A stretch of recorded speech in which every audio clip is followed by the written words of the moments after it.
যাদের হাতে তুলে দেওয়ার কথা ছিল বই আর খাতা, তাদের হাতে তুলে দিচ্ছে রাজনৈতিক পতাকা। মানে সরকার কত নিচে নামতে পারলে এই সমস্ত কাজ, মানে যাদের এখনো জ্ঞানই হয়নি তাদেরকে টাকা পয়সা আর খাবারের লোভ দেখিয়ে তাদের হাতে তুলে দেওয়া হচ্ছে যে রাজনৈতিক পতাকা। মানে ভাবতে পেরেছো সরকার কত নিচে নেমে গেছে।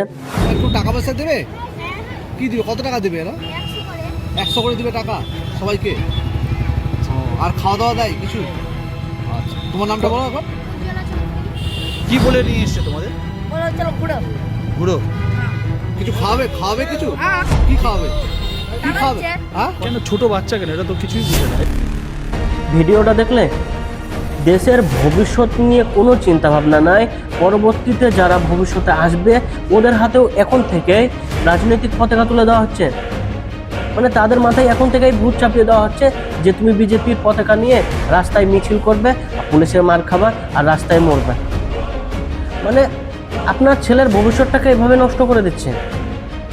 90,000-এরও বেশি স্কুল, সরকারি স্কুল বন্ধ করে দিয়েও শান্তি হয়নি এখন আবার রাজনীতির পতাকা তুলে দিচ্ছে ছোট ছোট বাচ্চাদের ওপর।